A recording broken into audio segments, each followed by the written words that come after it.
Good afternoon, everyone. We had a really early start this morning where we got some panel members, some faculty members together with some members in the audience to have a deep dive conversation around how do we leverage this knowledge that we're gaining around exponential technology, thinking, and leadership to really create that economic activity and job creation that we so desperately need in the country. And it's just a matter of minutes before the conversation leads into something about innovation, entrepreneurship, startups, and funding. And so I want to talk to you around the future of funding, but it's not about the mechanism or the instrument of finance. It's around the ecosystem that's required in order to create a funding environment that is sustainable and creates the value that we so desperately need. And when I speak about the construct of a startup or an entrepreneur, in this instance, I'm narrowing it down to the individual that has a business or a concept that is already proven. In other words, they've got a product and service that works, they've got a client base, and the focus now is to scale that business so that it starts having the necessary impact that we need in the economy. The good thing about coming to these events is that we get exposed to phenomenal technology. And this is one of my favorite techs at the moment. It's called Ionic wind propulsion. So using the movement of ions to push against the air to drive propulsion. In other words, it's a Star Trek moment. You've heard of Ionic ion pulse engines? Well, this is it. And that is a practical example of flight taking place. And this could disrupt the future of aviation. Right? This is real. Now, when we look at this, I'm certainly fascinated by the entrepreneur and the technologists behind this that make it real. But the reality is that this only goes to market if someone is prepared to fund it and if there's an economic imperative behind it. Otherwise, it remains a really cool science project. And so what we need is funders that are really comfortable with uncertainty, with information asymmetry, and asset intangibility to take the necessary risk. And they certainly do it for financial return and perhaps for legacy, but they take risk in that process. And this individual, Masayoshi Son, epitomizes the venture, the future of venturing, right? So he's the founder of the Vision Fund. He's raised $100 billion, which is deployed incredibly quickly into iconic brands, Uber, WeWork, etc., and into companies that I particularly like a lot because of the impact that they make on society. Companies like DoorDash and Wag. I mean, just to give you an idea, those companies alone have created 600,000 jobs in the societies that they've been deployed in. Right? So we need more of this kind of activity in the market. And the impact, when we think about the intersect of funding and startups, etc., less than 2% of startups that are taken to market have any form of backing. Yet, more than 50% of startups that are entrepreneurial IPOs, let me put it that way, have been VC-backed. The most important thing is that final stat, right? The R&D that gets created as a result of startups, the funded startups, is far more effective at spurring innovation than the R&D generated by corporates and by government. And so what it says is that even when a startup fails, it sets the bedrock for progression and improvement. And this is incredibly valuable in my opinion. Now, I've gone back looking for evidence of some form of venturing, and you can just keep on going back. But I stopped in the middle of the 1400s, and I came across a phenomenal entrepreneur, a guy by the name of Christopher Columbus, right? So he's this experienced merchant sailor, he's living in the age of discovery, and he's got this great hypothesis that if you sail around the world in the opposite direction, you're going to get to India. So he takes his limited information, his hypothesis, packs it into a pitch, and he takes it to the mega VC venture capitalist of the time, the king of Portugal, and he gets rejected, right? Either he doesn't like Christopher Columbus, or he doesn't like the pitch, or perhaps this new construct is in conflict with his existing trade routes, so he doesn't back it. So he goes on from venture capitalist to venture capitalist, and he finally ends up at a micro-capitalist, which is the Queen of Spain, and she's got to sell the jewelry to back Christopher Columbus. And in return for that, she takes 90% of his venture. So he sets sail. His first attempt at finding India is a failure. Second attempt's a failure. Eventually comes back for a third time looking for more money, and he gets imprisoned, gets thrown into jail. And that's the plight of entrepreneurship in the 1400s. Things have improved dramatically. So now we accelerate further. We come into the late 1800s. We get introduced to angel investing, and it's where artists are essentially, the birth of angel investing is where artists come together and approach rich individuals looking for funding for something that's completely intangible, a piece of art, a Broadway show, whatever the case might be. But this proves to be very effective, and we still have it today. We've digitized it. It's a great form of early investment. But again, an indication of the need of funding to unlock prosperity in our economies. We get to the earliest recorded example of a formalized venture capital transaction when it's defined as venture capital. And ironically, it's for a company called the Digital Equipment Corporation. And it's an Uber moment, right? So the investors into this company get a 500 multiple return on this investment. But what is symbolic about this investment is that it's a start of the golden age of investment. And it's not because the investors or the funders are really smart at the time. It's that the ecosystem, the environment for investment becomes ideal. So we enter the most peaceful time in our history at that point in time. The effects of Moore's law basically start taking place. Later on, the effects of Metcalfe's law, the valuation of networks, etc. The power for R&D shifts away from the enterprise, as well as the power of the enterprise, that controls R&D and consumption shifts towards the consumer and to the entrepreneur. And so the market environment becomes perfect for investment and funding. So we get to where we are at the moment, where we have reached the new peak in venture capital, right? $200 billion is more or less the value of the venture capital market around the world. And when the Chinese come in with their guidance funds, it's going to be 4 times higher. But have a look at the stat at the bottom of that illustration. Venture funding is relatively small compared to mutual funds and hedge funds in the US, and insignificant compared to the US GDP. It's less than 1% of US GDP. But the impact that it's had on its economy is absolutely phenomenal, right? We're looking at, in the last 20 to 30 years, it's contributed to the generation of 40% of US GDP and more than 20% of employment in the private sector.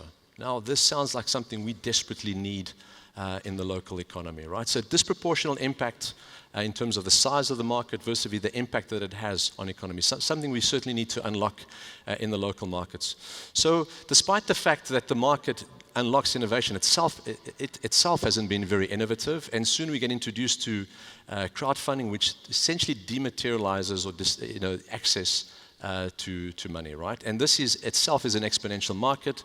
It's expected to peak at $300 billion in the next 6 years.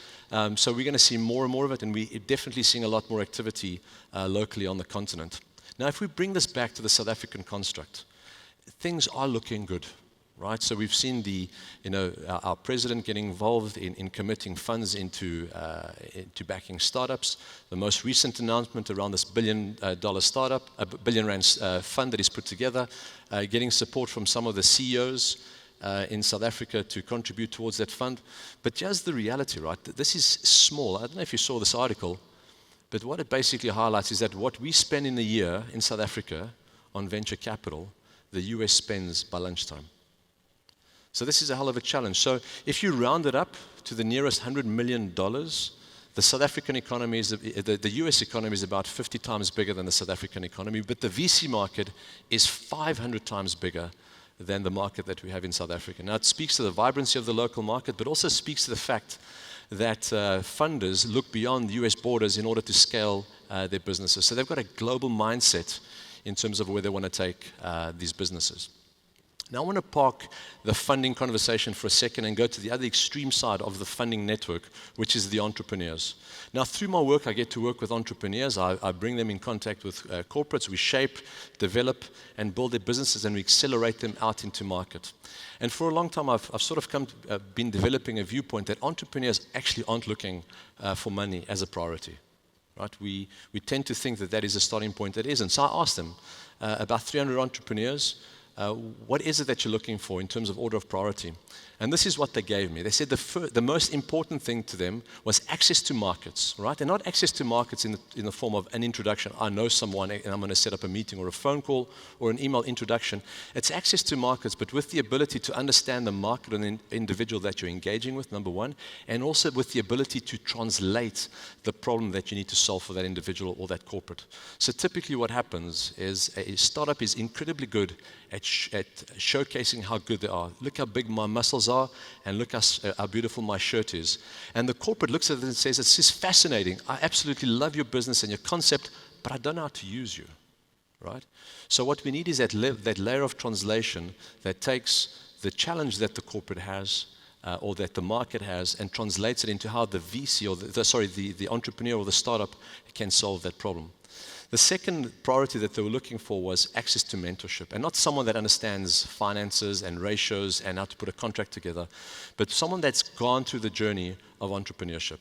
Right? There's certainly no appreciation for someone that's read the book and gone on some kind of a coaching course, been accredited, and now wants to coach startups. They want someone that's gone through the pain, that has developed the wisdom through success and failure, and can share with them the journey through the messy middle of being a startup and help them through that emotional journey of being a startup, which is a critical component to navigate in being an entrepreneur. And then finally, it's funding, and not funding for the sake of funding. It's funding that is appropriate for that kind of startup.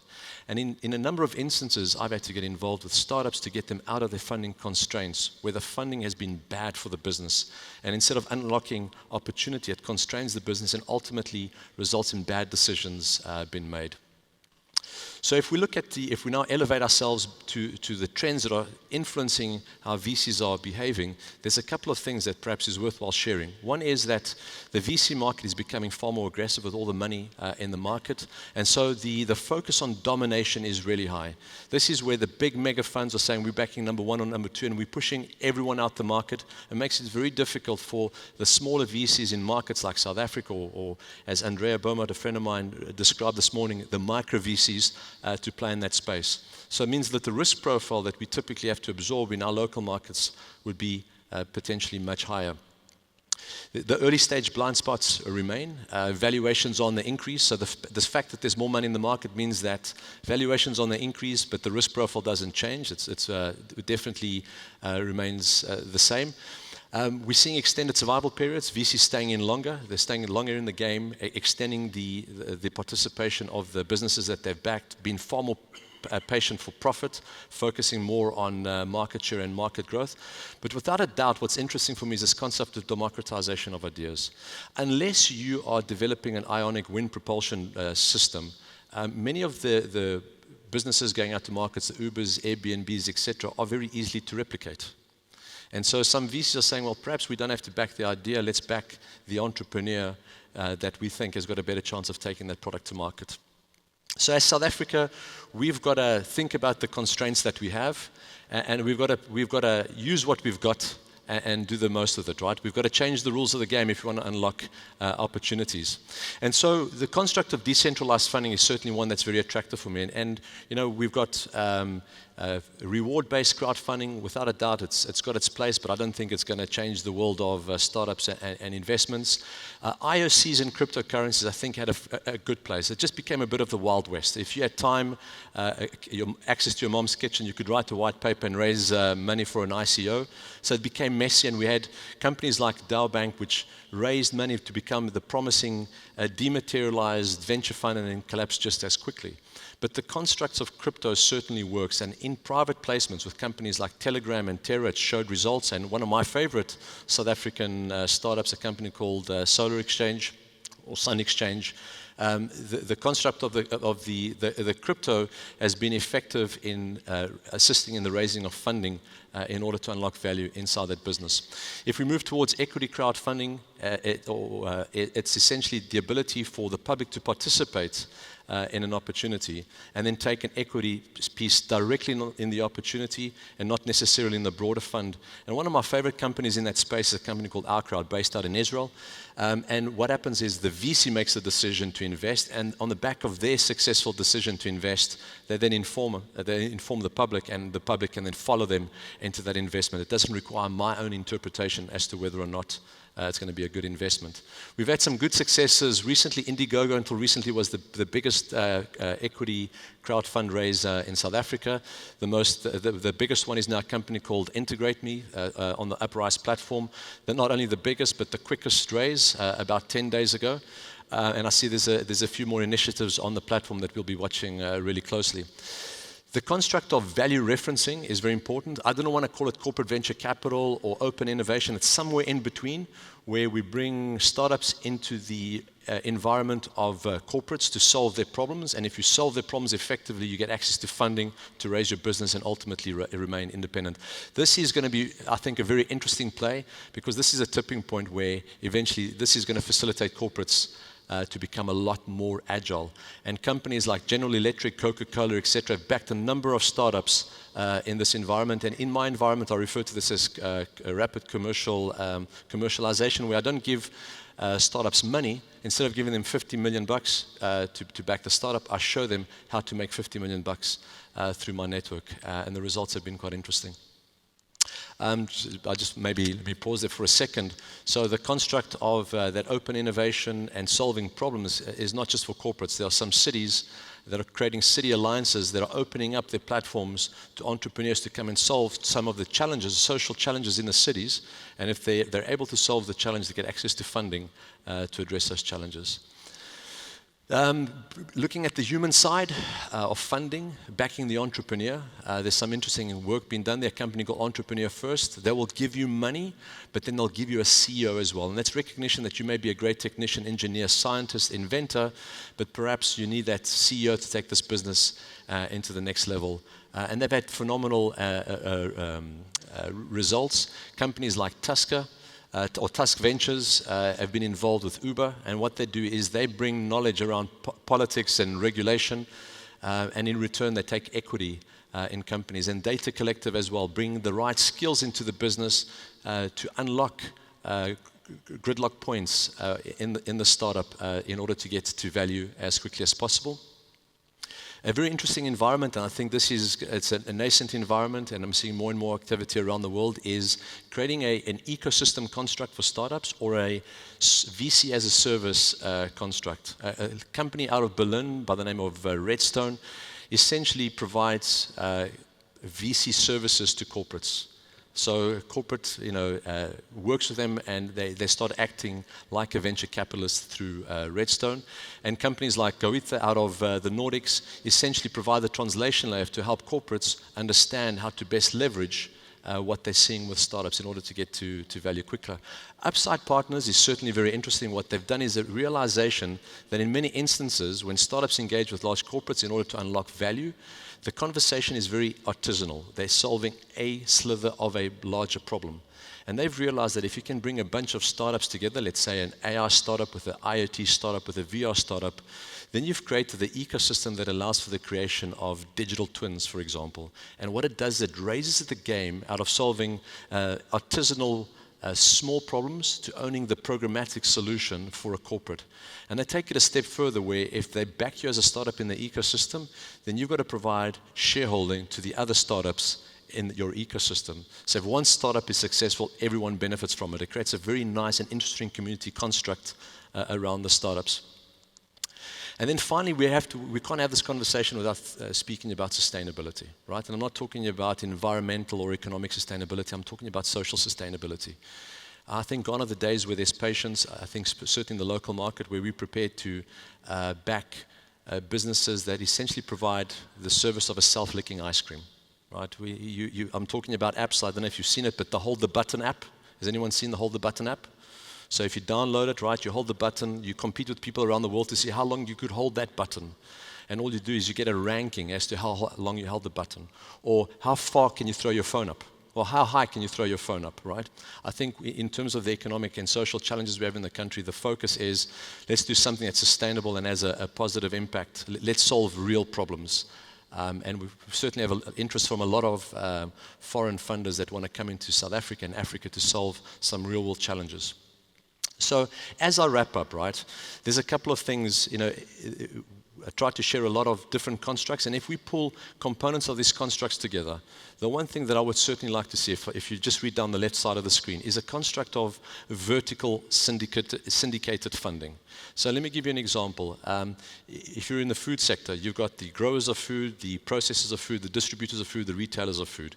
Each one of them are going to be looking for opportunities to invest in. Instead of looking at it individually, why not combine the resources and create a syndicate that looks at the ecosystem or the value chain of food? Because if we get that right, then the opportunities feed off one another, and the chance of success are certainly a lot better. Number 2 is venturing enablement. Let's help corporates deploy cash into the market. Corporates are really good at running their business, but they're not really good at being venture funds, right? And I think there's an opportunity to get involved in unlocking value. And without a doubt, more and more on a regular basis, these conversations are surfacing with executives of corporates that I've got the chance to engage with. Horizontal entrepreneurial systems or ecosystems that I spoke about, getting entrepreneurs to move away from artisanal solutions to more programmatic type solutions. That certainly, I think, would unlock a tremendous amount of value. But we also have to focus on the right side of the screen. So first of all, we need deep incentives in order to drive investment into this market. And we can learn from markets, the economies of Singapore, Israel, etc., and even China, right? So China has been far more effective at stimulating venturing and innovation in their markets than any other market in the world at the moment. And if you're interested in that, go read the book, AI Superpowers. Great insights in terms of the activities that are taking place in the market. And then finally, we need regulations that create a safe environment. Regulations we definitely need. We cannot exist in a world without regulations, but we need regulations that harmonize the mechanisms that are out in the market and create a safe environment for us to invest. And then finally, we need to develop the entrepreneurial talent in South Africa, crucial component of a funding ecosystem. We need to deepen our capability, lift our maturity, and support entrepreneurs through to getting that level of scalability that we require. Ladies and gentlemen, thank you very much for your time. Cheers.